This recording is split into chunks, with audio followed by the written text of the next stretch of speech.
शुक्लांबरधरं विष्णुं शशिवर्णं चतुर्भुजं प्रसन्नवदनं ध्यायेत् सर्वविघ्नोपशान्तये। अगजाननपद्मार्कं गजाननमहर्निशं मनेकदं तं भक्तानां एकदं तमुपास्महे। वागीशाब्जास्सुमनसः सर्वार्थानाम् उपक्रमे यं नत्वा कृतगत्यास्यस्तं नमामि गजाननं। शरदिन्दुविकासिनं दघासां स्फुरदिन्दीवरलोचनाभिरामाम् अरविन्दसमानसुन्दरास्याम् अरविन्दासनसुन्दरीम् उपासे।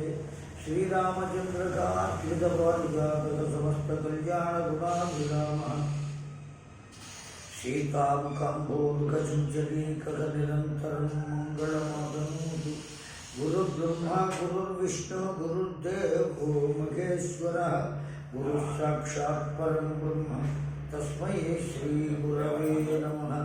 ओं नमो ब्रह्मादिभ्यो वंशऋषिभ्यो नमो गुरुभ्यः। हरिः ओं तत्सत्। श्रीगुरुभ्यो नमः। श्रीमात्रे नमः। शिवाय गुरवे नमः। सच्चिदानन्दरूपाय विश्वोत्पत्त्यादिहेतवे तापत्रयविनाशाय श्रीकृष्णाय वयं नमः। सच्चिदानन्दरूपाय विश्वोत्पत्त्यादिहेतवे तापत्रयविनाशाय श्रीकृष्णाय वयं नमः। सच्चिदानन्दरूपाय विश्वोत्पत्त्यादिहेतवे तापत्रयविनाशाय श्रीकृष्णाय वयं नमः। श्रीकृष्ण गोविंद हरे मुरारे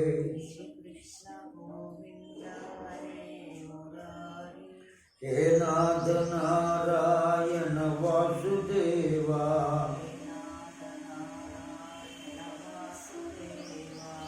श्रीकृष्ण गोविंद हरे मुरारे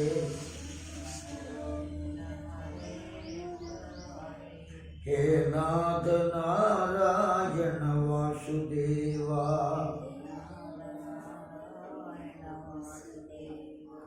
श्रीकृष्ण गोविंद हरे मुरारे हरे मुरारे मधुकैटभारे हरे मुरारे मधुकैटभारे हरे मुरारे मधुकैटभारे। जय गोपाल कृष्ण भगवान की, राधा माता को, रुक्मिणी देवी की, सत्यभामा माता को, व्यास भगवान को, सुखयोगींद्रुలకు, शुक्ल वारिकी, भागवत ग्रंथ मातకు, భక్తాగ్రగణ్యులకు। ప్రధానంగా ఈ గ్రామంలో వెంచేసి ఉన్నటువంటి వ్యాఘ్ర నృసింహస్వామి వారికి, పరమేశ్వరులకు, వెంకటేశ్వర స్వామి వారికి, సకల దేవతాగణానికి సాష్టాంగ ప్రణిపాతములు సమర్పిస్తూ శ్రవణం చేయడానికి కూర్చున్నటువంటి వారికి ఆ దేవదేవుని జగన్నాథుని దివ్య ఆశీస్సులు కలగవలసిందిగా కోరుకుంటూ, నిన్నటి రోజున మన ప్రవచన ప్రయాణంలో గోవర్ధనగిరిని ఆ పరమాత్మ ధరించడం, యాదవులందరినీ రక్షించడం, గోవులను రక్షించడం, ఇంద్రుని క్షమించి ఆశీర్వదించి పంపడం, ఈ విషయాలన్నీ మనం చేసుకున్నాం.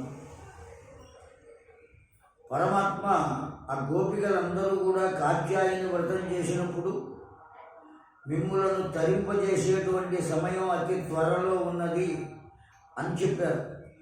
అట్లాగే గోవర్ధనోద్ధరణ చేసినప్పుడు కూడా ఆ గోపికలందరికీ చెప్పారు, మిమ్మల్ని తరించే సమయం అతి చేరువలో ఉన్నది, హాయిగా మీరు ఇళ్లకు వెళ్ళండి అని చెప్పారు.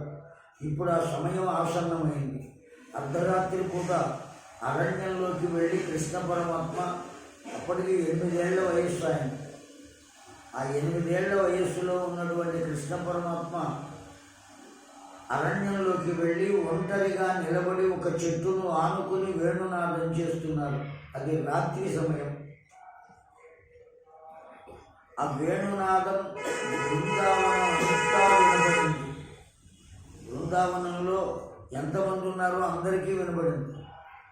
గోపికలంతా ఆ రాత్రి సమయంలోనే ఆ వేణునాదం ఎక్కడి నుంచి వస్తుందో అక్కడికి పరుగు పెట్టారు మొత్తం గోపికలంతా. ఒక్కళ్ళు కూడా ఇంట్లో లేరు.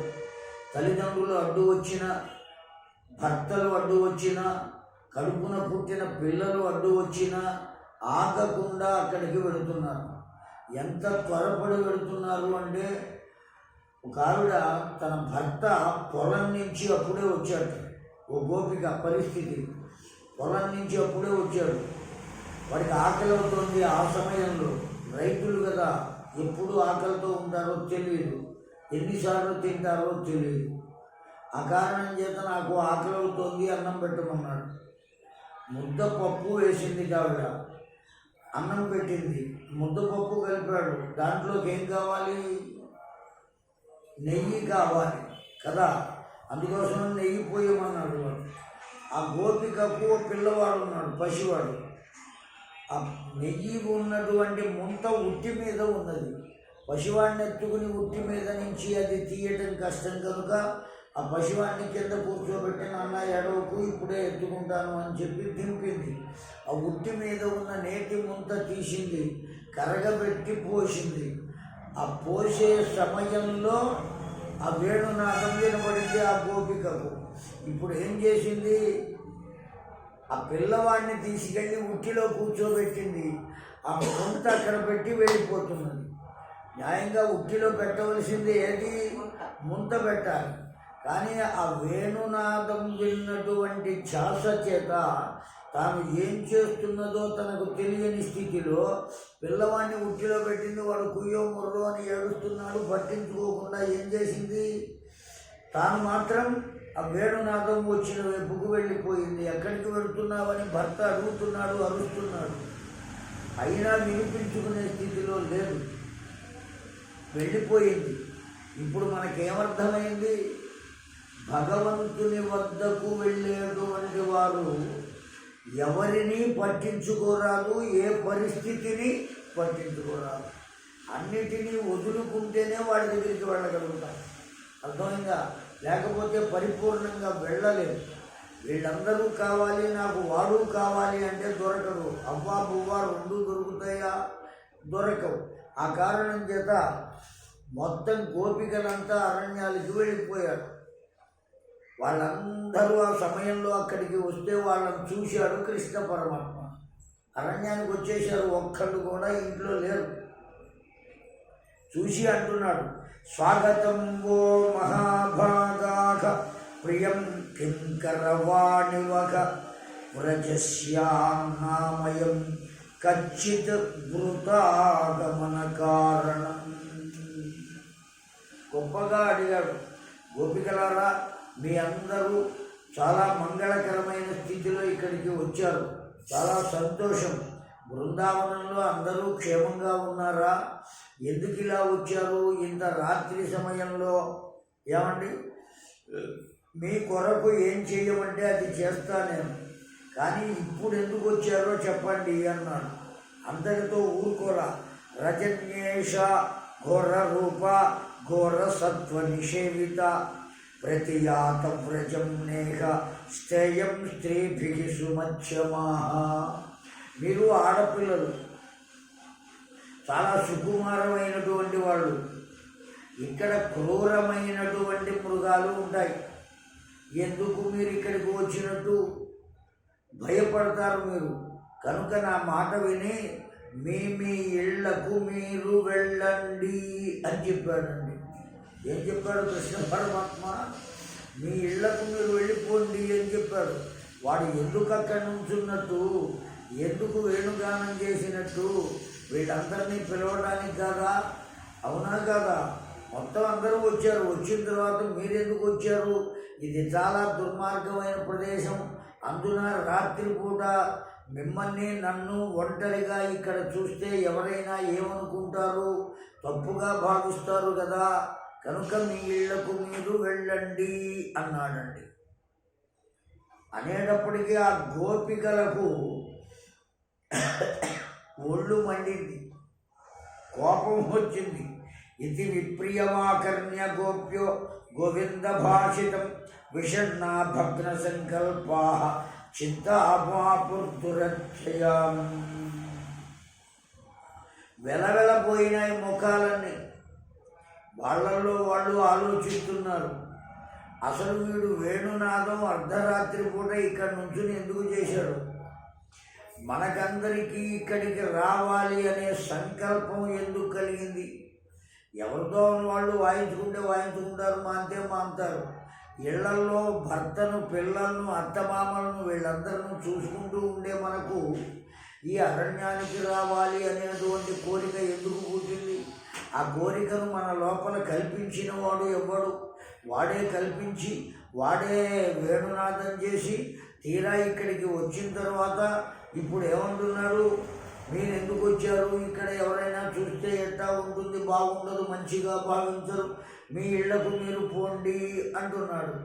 ఏమండి, ఏం చేయాలి? ఇది ఈ పరిస్థితి ఏమిటి అని ఆలోచించి ఆ గోపికలు అంటున్నారండి. మైవం విభోర్గతి భవాన్ గతితుం ఋషింసం సంత్యజ్య సర్వ విషయాంస్తవ పాదమూలం భక్తా భజస్వ దురవగ్రహమాత్యజాస్మాన్ దేవో యథా ఆది పురుషో భజతే ముముక్షు. ఓ కృష్ణయ్య, చాలా అందంగా పిలిచారండి. కృష్ణయ్య అని పిలవాల, పూర్వం అట్లా పిలిచేవాళ్ళు. కానీ ఇప్పుడు ఓ కృష్ణ ప్రభు, ఈ విధంగా నీవు పరుషంగా మాట్లాడటం బాగుండలేదయ్యా, ఏమాత్రం న్యాయం కాదు. వాళ్ళు ఒకే ఒక్క మాట అన్నారు, మేము సర్వస్వము వదిలిపెట్టి నీ వద్దకు వచ్చితిమి. ఏమన్నారో చెప్పండి? అంతే, సర్వస్వము వదిలిపెట్టి మీ వద్దకు వచ్చితిమి. సర్వస్వము వదిలిపెడితే ఎవరి దగ్గరికి వెళ్తాం మనం? భగవంతుడి దగ్గరికే వెళ్తాం. కనుక వాళ్ళు చెప్పకుండానే నువ్వు పరమాత్మవు అని చెబుతున్నారు. నీవు పరమాత్మవు కనుకనే మేము అన్నీ వదిలిపెట్టి వచ్చాము.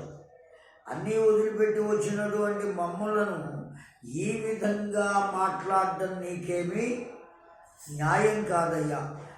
యత్పత్య అపత్య సుహృదాం అనువృత్తిరంగ స్త్రీణం స్వధర్మ ఇది ధర్మ విధాత్వయోక్తం అత్వేవమేతదుపదేశపదే త్వయీశే ప్రేష్టో భవాంస్తనుభృతం కిల బంధురాత్మా.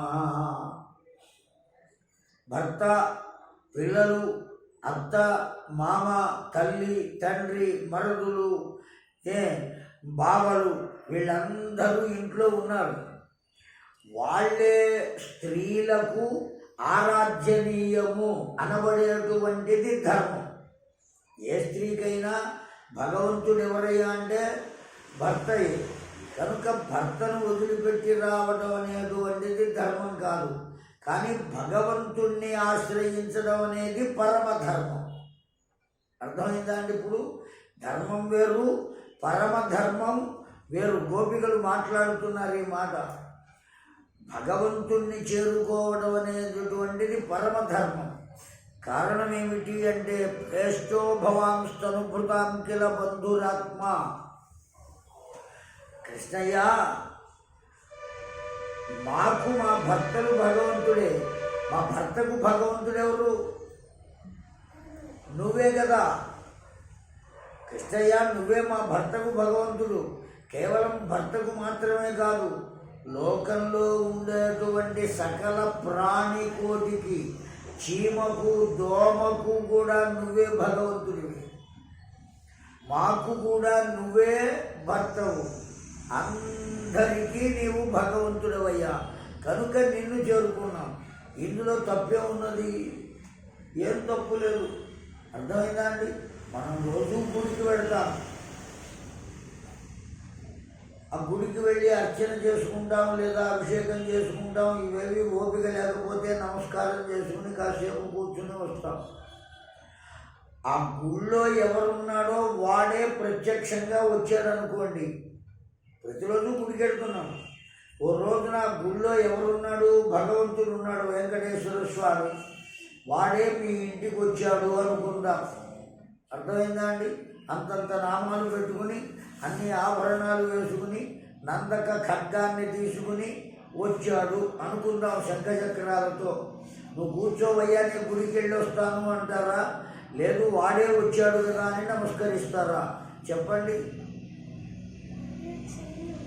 అంతే, వాడే వచ్చాడు కదా అని నమస్కరిస్తారు.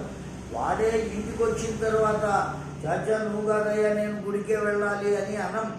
అట్లాగే మాకు గుడి వంటిది నా భర్త. కానీ ఇప్పుడు భగవంతుడే ఇక్కడ ఉన్నప్పుడు నేను గుడికి వెళ్తానా, నీ దగ్గరికి వస్తానా? కనుకనే నీ దగ్గరికి వచ్చా. ఇప్పుడు నువ్వు ఇంటికి వెళ్ళు అంటే మేము వెళ్తామా? నీ ఇష్టమే అనుకుంటున్నావా అని ఎదురు తిరిగారండి వాళ్ళు. ఎవరు ఎదురు తిరిగింది? ఆ గోపికలంతా ఎదురు తిరిగారు. ఇక వాడు ఏం మాట్లాడలేకపోయాడు. ఎందుకంటే భగవంతుడు భక్త పరాధీనుడు. ఆ భక్తులకు ఏది కావాలి అంటే అది చేస్తాడు భగవంతుడు. వాడు పరాధీనుడు. ఆ కారణం చేత వాళ్ళతో తెల్లవార్లు ఆడుకున్నాడండి. ఎవరితో? ఆ గోపికలతో. అంగనామంగనామంతరే మాధవో మాధవం భజే అన్నారు జయదేవులు. ఇద్దరు గోపికల మధ్య ఒక కృష్ణ పరమాత్మ ఉన్నాడట. ఎంతమంది గోపికలు ఉన్నారు అనేది భాగవతం మనకు లెక్క చెప్పలేదు. అనంతమైనటువంటి శక్తితో ఉన్నారు వారు. ఇప్పటిదాకా కృష్ణ పరమాత్మను పసితనం నుంచి ఆరాధిస్తూనే ఉన్నారు. వాడు ఏం చెబితే అది చేస్తున్నారు. వాళ్ళ ఇళ్లలో ఉన్న పాలు, వెన్న, నెయ్యి మొత్తం అన్నీ వాడే వచ్చి తీసుకుపోయాడు. అంటే నివేదన చేసినట్టే కదా భగవంతుడికి. ఎన్ని రకాల సేవలు చేశారు ఆ గోపికలంతా. భగవంతుడిని దగ్గర పెట్టుకుని నిరంతరము వాడిని కృష్ణయ్య కృష్ణయ్య కృష్ణయ్య కృష్ణయ్య, ఆ నామము తప్ప ఇంకొక నామం లేదు. అర్థమైందా? శ్రవణం, కీర్తనం, విష్ణోహ స్మరణం, అర్చనం, వందనం, దాస్యం, సఖ్యం, ఇవన్నీ చేశారు వాళ్ళు. వాడితో స్నేహం చేశారు, వాడికి సేవ చేశారు. దాస్యం అంటే సేవ, తెలిసిందా? వాడిని గురించి విన్నారు, శ్రవణం చేశారు, మననం వాడినే తలుచుకుంటూ ఉన్నారు. కనుక భక్తి మార్గాలన్నీ పూర్తయిపోయినాయి కదా. చిట్ట చివరిదేది ఆత్మనివేదనం. ఇప్పుడు ఆ పని చెయ్యడానికి సిద్ధపడ్డారండి. తెలిసిందా అండి? ఆత్మనివేదనం. తెల్లవాళ్ళు వాడు ఆడుకున్నాడు వాళ్ళతో. చక్కగా చేతులు ఇలా పట్టుకుని ఉప్పులు కుప్ప వయ్యారి భామాన్ని తిరుగుతారే, చిన్నప్పుడు ఆడుకున్నారా? అట్లా వాడు ఆడుకున్నాడు. వాళ్ళతో, గోపికలతో ఆనందంగా ఆడుకున్నాడండి. ఆడుకునేటప్పటికీ వాడు ఆడుతున్నాడు కదా, రంగులు కొట్టుకుంటున్నారు. చెమ్మ కేళిర హోలీ, చెమ్మ కాదు, శ్యామకేళిర హోలీ. ఆ శ్యామ సుందర భగవానుడు ఆ గోపికలందరితో హాయిగా ఆనందంగా ఆడుకుంటున్నాడండి. చుట్టూ తిరుగుతున్నారు వాళ్ళు మొత్తం గోపికలంతా. ప్రతి గోపికకు ఓ కృష్ణ పరమాత్మ కనబడుతున్నాడు. ఆ కృష్ణ పరమాత్మనే పట్టుకుంటున్నారు, వాళ్ళతో ఆడుకుంటున్నాడు. కనబడుతున్నాడా ఆడేవాడు? అలా చుట్టూ తిరుగుతూ తిరుగుతూ ఆడుకుంటున్నాడు. అనేక రకాల పాటలు పాడుకుంటున్నారు. వాళ్లకు ఇది రాత్రి సమయము అని తెలియదు, ఇది పగటి సమయము అని తెలియదు. నిరంతరము ఆడుతూనే ఉన్నారు. ఏం మరిచిపోయారు? శరీరాన్ని మరిచిపోయారు. శరీరం మీద వస్త్రములు సక్రముగా ఉన్నాయా లేవా తెలియటం లేదు. జుట్టు ముళ్ళు ఊడిపోయినవి, ముడిలో తురుముకున్నటువంటి పూలు జారిపోయినవి. శ్రమ తెలియటం లేదు, అలుపు రావటం లేదు. అంత విశేషంగా ఆడుకుంటున్నారు. భగవంతునితో ఆడుకుంటే అలసట ఉండదు, అంతే కదండి. అలా ఆడుకుని ఆడుకుని ఆడుకుని ఆ గోపికలతో తిరుగుతూ ఉండడం చేత ఆ గోపికల్లో చిన్న అహంకారం వచ్చిందటండి. ఏమొచ్చింది? గోపికలకు అహంకారం వచ్చింది. ఎప్పుడైతే వచ్చిందో వెంటనే పరమాత్మ అంతర్ధానం అయిపోయాడు. అక్కడి నుంచి అదృశ్యం అయిపోయాడు, కనబడకుండా పోయాడు. ఎప్పుడైతే కనబడకుండా పోయాడో ఆ గోపికలకు తాపం ఏర్పడింది, కష్టం దుఃఖం ఏర్పడింది. ఎక్కడికి వెళ్ళాడు వీడు? ఎక్కడికి వెళ్ళాడు? ఇప్పటిదాకా మాతో ఆడుకున్నాడు కదా కృష్ణయ్య, ఎక్కడికి వెళ్ళావయ్యా? ఎక్కడికి వెళ్ళావయ్యా? యమునమ్మ దగ్గరకు వెళ్ళాడు, అక్కడ ఉన్నాడేమోనని. ఎక్కడ కనబడలా. ఆ యమునా నదిని అడిగాడు. అర్థమవుతుందండి మీకు? యమునా నదిని అడిగారు. ఆ గోపికలంతా అడిగారు, అమ్మా ఎక్కడున్నాడమ్మా, ఎట్లా ఉంటాడో చెబుతాం, మా కృష్ణయ్య ఎక్కడ ఉన్నాడో చెప్పమ్మా. నీవు చాలా దూరం నుంచి వస్తున్నావు కదా, యమున ప్రయాణం చేస్తూ వస్తుంది కదా ప్రవాహం, ఎంతో దూరం నుంచి వస్తున్నావు నీవు. మార్గమధ్యంలో ఎక్కడైనా మా కృష్ణుడు కనపడ్డాడా? ఇప్పటిదాకా మాతో ఉన్నాడమ్మా, ఎక్కడికి వెళ్ళిపోయాడో తెలియదమ్మా. నల్లని వాడు, పద్మనయనంబుల వాడు, కృపారసంబు రాజిల్లుడు వాడు, మౌళి పరిసర్పిత పింఛము వాడు. వాడు ఎట్లా ఉంటాడో వర్ణిస్తున్నారు. వాడు వర్ణించి ఇదిగో ఇలా ఉంటాడు మా కృష్ణయ్య, ఎక్కడన్నా కనపడ్డాడా చెప్పు.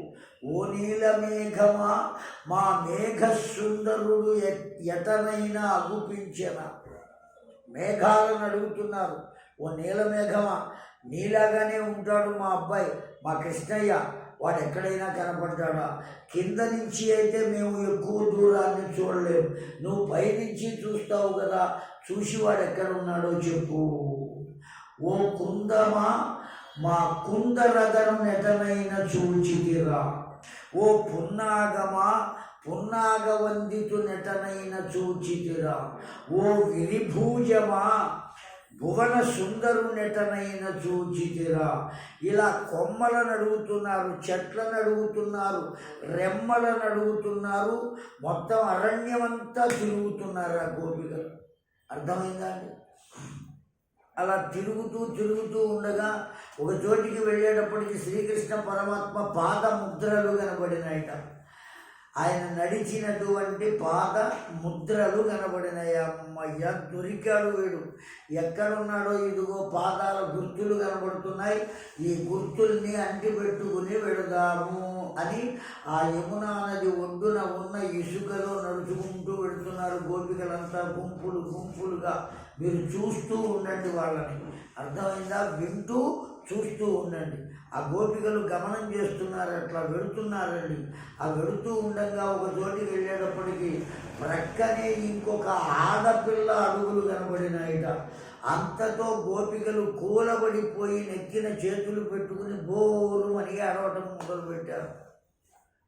ఎందుకు ఏడుస్తున్నారే అని ఓ గోపిక అడిగింది. అందులో ఎందుకేమిటే, వీడు మనల్ని అందరినీ మోసం చేసి ఎవరో ఒక గోపికను వెంట పెట్టుకుని వెళ్ళను.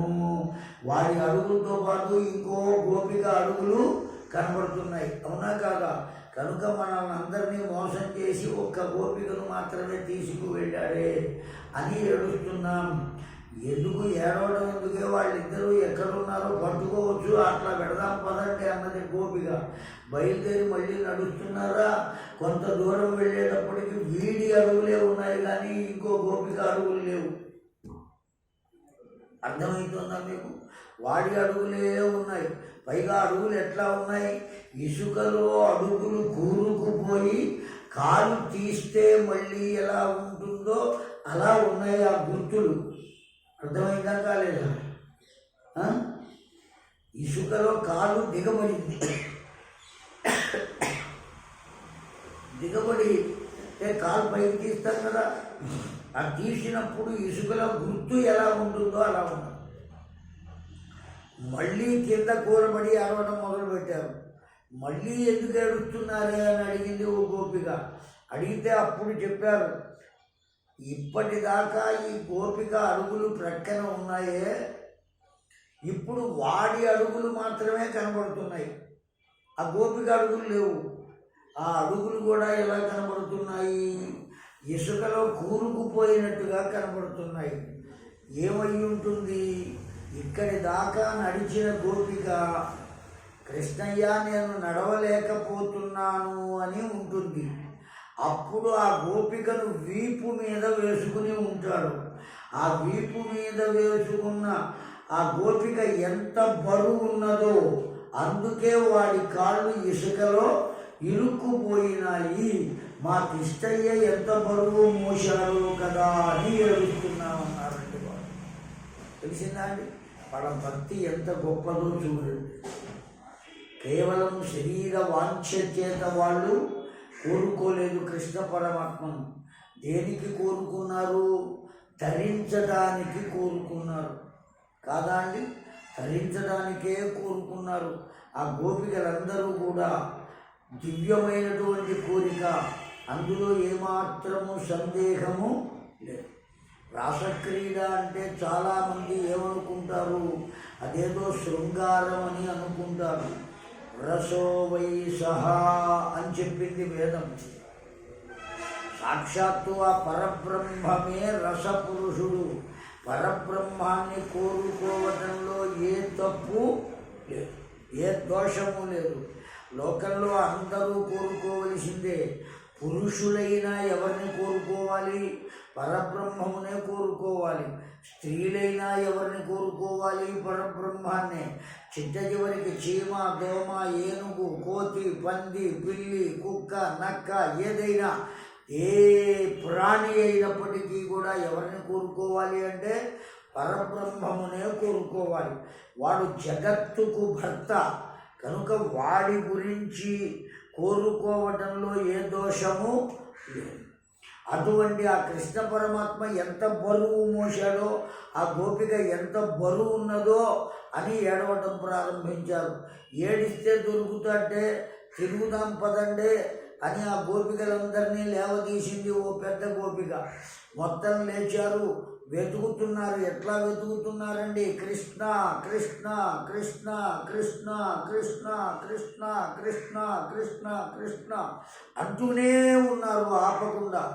కృష్ణయ్య కృష్ణయ్య కృష్ణయ్య కృష్ణయ్య కృష్ణయ్య కృష్ణయ్య పిలుస్తూనే ఉన్నారు, అరుస్తూనే ఉన్నారు.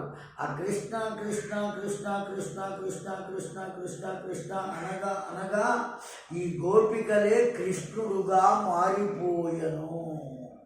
ఏమిగా మారిపోయారండి? వాళ్ళే కృష్ణుడుగా మారిపోయారు. ఇప్పుడు వాళ్ళలో భగవతత్వం ఏర్పడింది. అట్లా ఎట్లా మారుతారండి అని మీరు అడగవచ్చు. మారుతారు.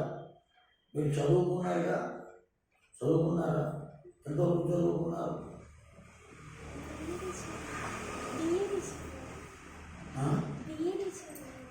బీఈడి. అచ్చా, బిఎస్సి బీఈడినా, బిఏ బీఈడినా? MA BEd. వెరీ గుడ్, చాలా సంతోషం. బీఈడి చేశారు కదా, మీకు ఈ విషయం తెలిసి ఉంటుంది. ఒక ఇనప ముక్కను తీసుకుని ఒక అయస్కాంత ముక్క మీద పెట్టి బాగా రుద్దితే రుద్దగా కొంతసేపటికి ఈ ఇనప ముక్కకు అయస్కాంత లక్షణములు వచ్చును అని సైన్స్ మాస్టర్ మీకు చెప్పి ఉంటారు కదా, అవునా కదా? కనుక ఇలా రుద్దగా అయస్కాంత లక్షణము లేనటువంటి ఒక ఇనప ముక్క కూడా అయస్కాంత లక్షణాన్ని పొందింది, అవునా కదా?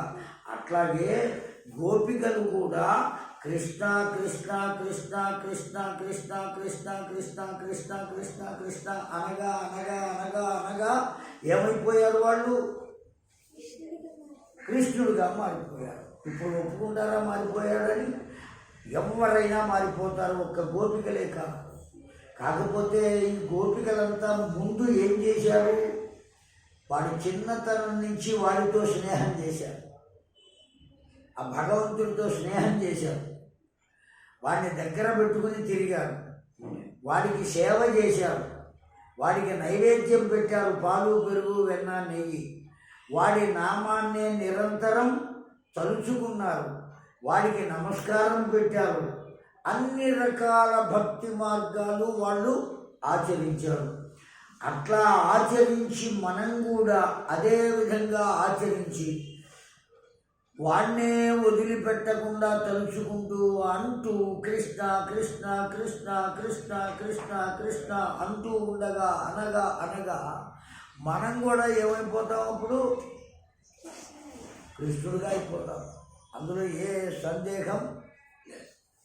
వాళ్ళు కృష్ణుడిగా అయిపోయారు అన్న సంగతి మనకు ఎట్లా తెలుస్తున్నది అంటే, ఓ గోపిక ఇంకో గోపికను చూచి, రాధా పొద్దున్నుంచి కనపడలేదు, ఎక్కడికి వెళ్ళావు అని భుజం మీద చెయ్యి వేసింది ఆ గోపిక. ఒక గోపిక ఇంకో గోపిక భుజం మీద చెయ్యి వేసింది, వేసి ఏమంటోంది? రాధా ఎక్కడికి వెళ్ళావు, పొద్దున్నుంచి కనపడలేదు అంటున్నదిగా. రాధా ఎక్కడికి వెళ్ళావు అని అడిగేవాడు ఎవరు? కృష్ణ పరమాత్మయే. ఒక గోపికను ఇంకో గోపిక అడగదు. ఆ ఎదురుకుండా ఉన్నది గోపికయే కానీ రాధ కాదు. అటువంటిది రాధ ఎక్కడికి వెళ్ళావు అని అడుగుతోంది. ఓ గోపిక ఏం చేస్తోంది? ఎదుగో పూతన ఇక్కడ ఉన్నది, దీన్ని చంపుతారని ఆ పూతన అనుకుని ఒక గోపిక మీదకు వెళుతోంది. పూతనను చంపిన వాడెవరు? కృష్ణ పరమాత్మ. కనుక ఈ గోపికలో ఏ లక్షణం ఏర్పడింది? కృష్ణుని లక్షణం ఏర్పడింది. అర్థమైందా అండి? కనుక గోపికలంతా ఏమిగా మారిపోయారు? కృష్ణతత్వంలోకి వచ్చేశారు పరిపూర్ణంగా. ఇప్పుడు ప్రత్యక్షమయ్యాడండి. అర్థమైందా? అయితే ఈ గోపికలందరికీ ఆ కృష్ణుడు కనపడకపోవటం చేత వాళ్ళందరూ ప్రార్థిస్తున్నారు. ఆ ప్రార్థించిన మాటలు మనం విన్నాం. వాడు కనబడే లోపల, వాడు ఇంకా కనబడలా, ఆ కనబడే లోపల ఆ గోపికలు అంటున్నారు జయతితే. దీన్నే ఏమంటారంటే గోపికా గీతలు అంటారు. ఆ గోపీ గీతలు 24 శ్లోకాలు ఉంటాయి. ఆ 24 శ్లోకాలు రోజు కనుక పారాయణ చేసినట్లయితే పరమాత్మ దర్శనం అవుతుంది. స్వప్నములో అయినా పరమాత్మను దర్శించవచ్చు అని వ్యాస భగవానుడు చెప్పాడు మనకు. అర్థమైందమ్మా? వ్యాస భగవానుడే చెప్పాడు. ఆ పరమాత్మ దర్శనం కావాలి అంటే మనం ఏం చేయాలి? ప్రతిరోజు ఆపకుండా ఆ 24 శ్లోకాలు పారాయణ చేయాలి. చేస్తే ఖచ్చితంగా కనబడతాడు వాడు. ఇక్కడ చెబుతున్నారు, ఆ గోపికలు అంటున్నారు జయతితే అధికం జన్మన వ్రజగ శ్రేయత ఇంద్రియా శశ్వతత్రహి దయిత దృశ్యతం దిక్షు తవకాక త్వయి ధృతా సమస్త్వం విచిన్వతే. ఓ కృష్ణయ్య, నాథా, నీవు మా వంశంలో ఎందుకు పుట్టావయ్యా? మమ్ములనందరినీ ఉద్ధరించడం కోసం పుట్టాము. ఇప్పుడు మమ్మల్ని మధ్యలో వదిలిపెట్టి వెళ్ళిపోతే మేమంతా ఏం కావాలయ్యా? ఏమండి? మామిడి పండు కోసుకోవడానికి చెట్టు ఎక్కారు, దగ్గర దాకా వెళ్ళారు, తీరా కాలు జారింది, కింద పడ్డాడు, పండు రాలేదు, నడుము విరిగింది. మా పరిస్థితి అట్లా ఉన్నదయ్యా. నువ్వు మా వంశంలో పుట్టావు, మాతో అందరితో కలిసి తిరిగావు, మమ్మల్ని నీతో కలిపి తిప్పుకున్నావు. మిమ్మల్ని తరింపజేసే సమయం దగ్గరికి వచ్చిందని మెదిలితే చెప్పావు. ఇప్పుడు ఏం చేసావు? మమ్మల్ని వదిలేశావు. ఎందుకు వదిలేవయ్యా అని అడిగిందండి ఓ గోపిక. ఏమండి ఇంకో గోపిక అంటోంది, శరదుదాశయే సాధుజాత సత్ సరసిజోదర శ్రీమృషదృశ సురతనాథతే శుల్కదాశిక వరద నిఘ్నతో నేఘ కింవదః. ఆనందమే రూపముగా కలిగినటువంటి నిన్ను మేము ఆశ్రయించామంటే నీ వద్దకు వచ్చాము. నీ రూపం ఏమిటి? ఆనందమే నీ యొక్క రూపం.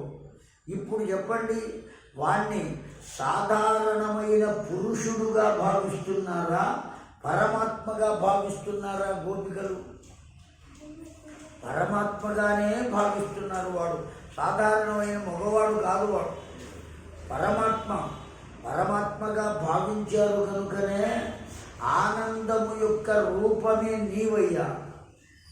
బియ్యం కావాలి అంటే బియ్యం అమ్మే కొట్టుకు వెళ్ళాలి, వెచ్చాలు కావాలి అంటే వెచ్చాలు అమ్మే కొట్టుకు వెళ్ళాలి, బట్టలు కావాలి అంటే బట్టల కొట్టుకు వెళ్ళాలి.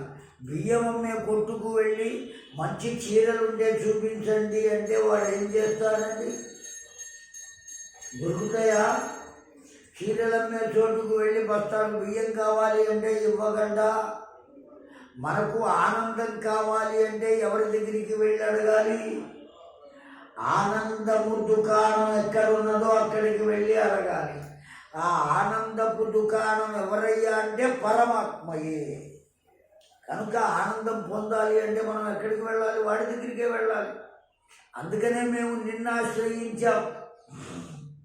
ఏమండి, ఇప్పుడు నీవు మమ్ములను వదిలిపెట్టి వెళ్ళిపోతే మా గతి ఏం కావాలయ్యా? కనుక నీవు తప్పక రావలసిందే. ఎక్కడున్నావయ్యా? విషజ్వలాశ్యయాజ్వలరక్షసాత్ వర్షమారుతాద్వైద్యుతానలాత్ వృషభయాత్మిజాద్విశ్వతో భయాత్ వృషభతే వయం రక్షితాముః. అనేక మంది రాక్షసులు వస్తే వాళ్ళ వల్ల మాకు ఏ ప్రమాదం జరగకుండా వాళ్ళందరినీ ఎందుకు సంహరించావు? ఆ విషపు నీళ్లు అక్కడ ఉన్నాయి, అనేక పశువులు వచ్చి తాగుతాయి, పాపం అవన్నీ చనిపోతాయి కదా అని మా ధనము గోవులే కనుక ఆ గోవులను కాపాడడానికి, పశువులను కాపాడడానికి, మమ్ములను కాపాడడానికి ఆ కాళీయ మడుగుని నీవు ఎట్లా మార్చావు? తీయగా మార్చావు. అవునా కదండి? ఆ మడుగులో దిగి వాళ్ళు లేచేటప్పుడుగా నీళ్ళు ఏమైపోయినాయి అన్నాము? తీయగా అయిపోయినాయని చెప్పుకున్నాము నిన్న. అంతకుముందు విషంతో కూడి ఉన్నాయి. అట్లా ఎందుకు మార్చావు నువ్వు? కాళీయుడి నుండి రక్షించావు, రాక్షసుల నుండి రక్షించావు. ఇంత చేసిన వాడు ఇప్పుడు మమ్మల్ని ఎందుకు వదిలిపెట్టావయ్యా? పిలవడము నీ ఇష్టమే, పారిపోవడము నీ ఇష్టమేనా? మా ఇష్టం ఏదీ లేదా అని పోట్లాడుతున్నారండి. ఎవరు? ఆ గోపికలు. భక్తుడికే భగవంతునితో పోట్లాడే హక్కు ఉంటుంది, ఇంకా ఎవరికి ఉండదు. నీవు భక్తుడు అయితే పోట్లాడు, లేకపోతే లేదు. నఖలు గోపికానందనో భవన్ అఖిల దేహినం అంతరాత్మదృగు విఖనసార్జితో విశ్వగుప్తయే సఖ ఉదేయివాన్ సాత్వతంకులే. నఖలు గోపికానందనో భవన్. కృష్ణయ్య, నువ్వు కేవలం ఆ గోపిక అయిన యశోద కొడుకుని అనుకుంటున్నావా అని అడిగారండి. ఎవరు అడిగింది? గోపికలు. నువ్వు కేవలం యశోద కొడుకుని అని అనుకుంటున్నావా?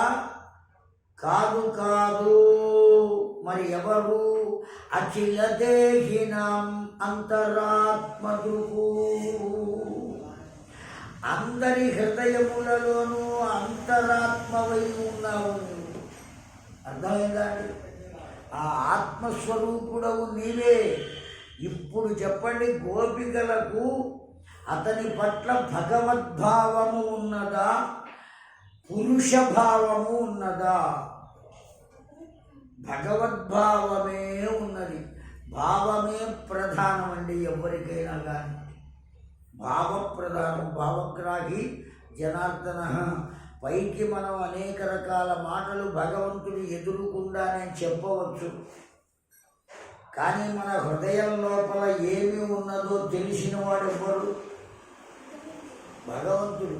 వీడు పైకి ఇట్లా మాట్లాడుతున్నాడు, వీడి లోపల సరి అయిన ఆలోచన లేదు, వీడు దుర్మార్గుడు అని భగవంతుడు గమనిస్తాడు. మనం ఎన్ని అడిగినా వాడు మనకేమీ చెయ్యడు. మనం నిజం చెప్పామనుకోండి, నేను దుర్మార్గున్నయ్యా, ఏదో కాల ప్రభావం చేత, వాతావరణ ప్రభావం చేత, స్వార్థం చేత నేను అట్లా దుర్మార్గపు పనులు చేశానయ్యా, కానీ నన్ను క్షమించి నాకు మంచి మార్గాన్ని చూపవయ్యా అని అడిగామనుకోండి, వీడు నిజం చెప్పాడు కనుక వీడిని కాపాడాలి అనుకుంటాడు. అర్థమైందండి? సత్యము చెప్పిన వారిని కాపాడుతాడు, కానీ అసత్యం చెప్పేవాడిని కాపాడడు, చూడడు. ప్రకృతానికి మనం సంపాదించుకోవచ్చు, అబద్ధాలు చెప్పో సుబద్ధాలు చెప్పో అక్రమంగానో సక్రమంగానో ఏదో ఒక రకంగా సంపాదించుకోవచ్చు ధనం. డబ్బు సంపాదించడమేమి కష్టం కాదు, బిచ్చగాడు కూడా సంపాదిస్తాడు. ఆ మధ్య ఈనాడు పేపరు ఆదివారం ఎడిషన్ బుక్ వస్తుంది కదా, పుస్తకం ఉంటుందా, చూచారా ఎప్పుడైనా? అందులో ఒక శీర్షిక చదివా నేను. వారణాసి నుంచి సికింద్రాబాద్ వరకు దానాపూర్ ఎక్స్ప్రెస్ అని ఒకటి ఉన్నది. దానాపూర్ ఎక్స్ప్రెస్ దాని పేరు. కాశీనగరం వస్తుంది అది. అర్థమైందా? ఆ బండిలో బిచ్చమెత్తడానికి ఒక ముసలావిడ ఉంటుంది, తిరుగుతూ ఉంటుంది. నేను కూడా చూచాను, కానీ ఆవిడ విషయం నాకేం తెలుసు? అడుక్కునే వాళ్ళని చూస్తాం, కానీ వాళ్ళకి అంత విషయం ఉన్నదని మనకు తెలియదు. ఆవిడ బిచ్చలు ఎత్తుతూ ఉంటుంది, రైల్లో అటు ఇటు తిరుగుతూ. ఆ దానాపూర్ నుంచి సికింద్రాబాద్ వస్తుంది, సికింద్రాబాద్ నుంచి దానాపూర్ వస్తుంది. ఆవిడకి టికెట్ అక్కర్లేదు, ఆయుషం బిచ్చం ఎత్తుతుంది కనుక తిరుగుతూ ఉంటుంది. బిచ్చం ఎత్తుతుందా? ఆవిడకు కూతురు ఉంది, ఆ కూతురుకి పెళ్లి చేసింది. ఆ పెళ్లి చేయడానికి 4 లక్షలు అద్దె కట్టి కళ్యాణ మండపం తీసుకుంది. అవునండి, దాంట్లో రాసి ఉన్నదండి ఆ పుస్తకంలో. 4 లక్షలు ఒక రోజుకి అద్దె కళ్యాణ మండపానికి. అర్థమైందా? కట్నం 75 లక్షలు ఇచ్చింది అల్లుడికి. లైటింగ్కి 3 లక్షలు ఖర్చు పెట్టింది. అన్ని లక్షల వేలు కాదు. ఇంకా భోజనానికి ఎంత ఖర్చు పెట్టింది ఇదంతా లిస్ట్ ఇచ్చారండి. కోట్లు ఖర్చు పెట్టింది. బిచ్చగత్తె. ఎవరిలో ఏముంటుందో తెలియదు, అవునా కాదా? కానీ అడుక్కునేటప్పుడు మాత్రం ఏమడుక్కుంటుంది? బాబయ్య ఏం లేదు బాబయ్య, అన్నం పెట్టండి బాబయ్య, అది బాబయ్య. ఇవన్నీ భగవంతుడికి తెలుసా తెలీదా? వాడు ఏమనుకుంటాడు అప్పుడు? ఎన్ని అబద్ధాలు చెబుతుందా, ఎన్ని అసత్యాలు చెబుతుందా అని అనుకోడు. అది కనుక డబ్బు సంపాదించడం అనేటువంటిది లక్ష్యం కాదు, భక్తిని సంపాదించుకోవడమే లక్ష్యం. అర్థమైందమ్మా? డబ్బు ఎట్లయినా వస్తుంది. ఆవిడ పిచ్చమెత్తితే ఆవిడకి రాలేదా? కోట్లు వచ్చినాయి, ఆఫీసర్లో కూడా వస్తున్నాయి. మోసం చేసి ప్రజలందరినీ దోచుకునే రాజకీయ నాయకులకు వస్తున్నాయి కోట్లు, కాంట్రాక్టర్లకు వస్తున్నాయి, ఒక పురోహితుడికి వస్తున్నాయి, స్కూల్ టీచర్కి వస్తున్నాయి, అందరికీ వస్తున్నాయి. అర్థమైందా? కానీ డబ్బు రావటం సమస్య కాదు, సంపాదించడం సమస్య కాదు. ఇంటిని నడపడము సమస్య కాదు, ఇవేమీ సమస్య కాదు. ఏది అసలైనటువంటి సమస్య? పరిపూర్ణమైనటువంటి భక్తిని పొందుటయే గొప్ప సమస్య. అదే మాట చెబుతున్నారండి. విఘన సాధ్యతో విశ్వగుప్తయే సఖ ఉదయవాన్ సాత్వతంకులే అన్నారండి. అంతర్యామి అయ్యున్నవాడు ఎవడో వాణ్ణి విఘనసుడు అంటారండి. అర్థమైందా? మీ ధర్మం అదే, వైఖానస ధర్మము. అర్థమైందమ్మా? చాలా గొప్ప ధర్మం ఇది. అందుకనే విశిష్టమైన అద్వైతం ఇది. తెలిసిందా? గొప్పదే. అంతరాత్మ అయిన వాడు ఎవడో వాస్తవంగా మరి ఆచార్యులకు కోపం రాకుండా ఉంటే చెబుతా, విగ్రహారాధన లేదు వికనిస ధర్మంలో. విగ్రహారాధన లేదమ్మా. అర్థమైందా? ఆ వికనస ధర్మాన్ని పరిపూర్ణంగా పైనుంచి కింది దాకా చూస్తే దాని భావం ఏం తెలుస్తుందయ్యా అంటే, నీ లోపల ఉన్న భగవంతుడినే నువ్వు ఆరాధన చెయ్యరా. కనుక నీ దృష్టి ఎక్కడికి వెళ్ళాలి? లోపలికి వెళ్ళాలి, బయటకు వెళ్ళకూడదు. ఎందుకు చెప్పారు విఘనసాచార్యుల వారు? బయటకు వెళితే ఏం కనబడుతుంది అంటే ప్రకృతి కనబడుతుంది. అవునా కదా? ఓ ఇళ్ళు కనబడుతున్నాయి, చెట్లు కనబడుతున్నాయి, కొండలు కనబడుతున్నాయి, చేపలు కనబడుతున్నాయి, ఇవన్నీ కనబడుతున్నాయి. బయటికి వెళితే వాటన్నిటి యందు దృష్టి మరలుతుంది, కానీ భగవంతుని యందు దృష్టి వెళ్ళదు. ఎందుకంటే ఇవన్నీ ఆకర్షణీయంగా కనబడుతున్నాయి కదా. మీరు బజారు వెళ్ళారు, చక్కగా క్లాత్ మర్చెంట్స్ కనబడినాయి, బట్టల షాపులు కనబడినాయి, అందమైన చీరలు వాడు హ్యాంగర్కి వేసి పైన కట్టాడు. వెంటనే ఆయన్ని పక్కన గోపుతో ఏమంటే ఆ చీర చాలా బాగుంది కదండి, అవునా కాదా? ఆలోచన వస్తుందా రాదా? మరీ నువ్వు ఇటువంటి సత్యాలు చెబితే బాగుండదురా అని మాత్రం అనుకోమారు. వాస్తవం ఎవరైనా అడుగుతారు. కనుక నీ మనస్సు ఎటువైపుకు వెళ్ళింది? ఆ కనబడుతున్న వస్తువు వైపుకి వెళ్ళింది. కానీ నీ మనస్సు ఎటువైపుకు వెళ్ళాలి? ఆత్మ వైపుకు వెళ్ళాలి. అర్థమైందా? జాగ్రత్తగా చెబుతున్నారు విను. ఒక ఉదాహరణ, అందమైన ఉదాహరణ రమణ మహర్షుల వారు చెప్తారు మనకందరికీ కూడా. కాటా ఉన్నది, తూకం తూచే కాటా ఉంటుంది కదా. ఆ కాటా పట్టుకుని వాడు తోస్తాడు. ఆ కాటాకి ఇటువైపు 3 గొలుసులు, ఇటువైపు 3 గొలుసులు ఉంటాయి. మధ్యలో ఒక బద్దలాగా ఉంటుంది, పైన పట్టుకోవడానికి ఒకటి ఉంటుంది. చూచారు కదా మీరు. ఈ 3 గొలుసులకు ఒక ప్లేటు కట్టబడి ఉంటుంది, పళ్ళెం. ఈ 3 గొలుసులకు ఒక పళ్ళెం కట్టబడి ఉంటుంది. అర్థమైందా అండి? ఆ మధ్యలో ఒక ముళ్ళు ఉంటుంది పైన బద్ద దగ్గర. ఇది కాటా యొక్క స్వరూపం. ఇప్పుడు నేను చెప్పేది వినండి. కాటాలో ఇటువైపు ఉన్నటువంటిది మనస్సు. ఈ పళ్ళెన్ని ఏమంటాం? మనస్సు అను. ఈ పళ్ళెమును ఆత్మ అను. అర్థమైందండి? ఇది ఆత్మ, ఇది మనస్సు. తెలిసిందా? ఈ మనస్సు అనే దానికి 3 గొలుసులు ఉన్నాయి. ఈ 3 గొలుసులు సత్వగుణము, రజోగుణము, తమో గుణము. దీనికి 3 గొలుసులు ఉన్నాయి. ఆత్మకు యోగ గుణము, భక్తి గుణము, జ్ఞాన గుణము. దేనికి ఉన్నాయండి? ఏమున్నాయండి? దీనికి ఆ యోగ గుణం అన్నా వైరాగ్య గుణం అన్నా ఒకటే. కనుక భక్తి, జ్ఞాన, వైరాగ్యములు 3 గొలుసులు. ఇక్కడ సత్వరజస్తమో గుణములు 3 గొలుసులు. ఈ గుణాలకేమో మనస్సు ప్లేటుగా కట్టబడి ఉన్నది. ఇక్కడ ఉన్నటువంటి 3 గుణాలకు ఏది కట్టబడి ఉన్నది? ఆత్మ ఉన్నది. ఈ పైన బద్ద ఉన్నది కదా, అది మన జీవితం. ఈ జీవితానికి ఇది వేలాడుతూ ఉంటాయి. అర్థమైందా? మరి మధ్యలో ముళ్ళు ఎవరయ్యా? నీ బుద్ధియే ఆ ముళ్ళు అని చెప్పారు. బుద్ధియే ఆ ముళ్ళు. ఇప్పుడు ఏం చేస్తాం మనం? ఈ పళ్ళెంలో మనకు కావలసిన వస్తువులన్నీ వేస్తాం. అర్థమైందండి? వంకాయలు కావాలా, బెండకాయలు కావాలా, బీరకాయలు కావాలా, ఇవన్నీ వేస్తామా లేదా? ఇవన్నీ ఏమిటయ్యా అంటే మన కోరికలు. ఏది తినాలి అనుకుంటే అది కదా కొనేది. తినాలి అనిపించడాన్ని ఏమంటాం? కోరిక అంటాం. కనుక ఇందులో వేయబడేవన్నీ కోరికలే.